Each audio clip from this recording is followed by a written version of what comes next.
พี่ลูกมาพี่เขาจะถ่ายรูปมานี่เราไม่ต้องเป็นดาราน อนเฝ้า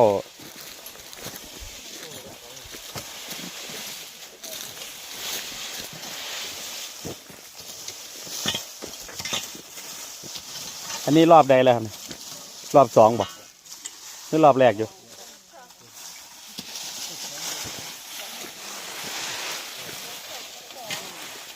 อันนี้รอบใดแล้วนี่รอบ2หรือรอบแรกรอบ2แล้วสงสัยสิมีรอบ3เนี่ยใบใหม่มันหล่นบนท่านเบิดสวัสดีครับ รอบรถ ฮะ เพื่อรับจ้าง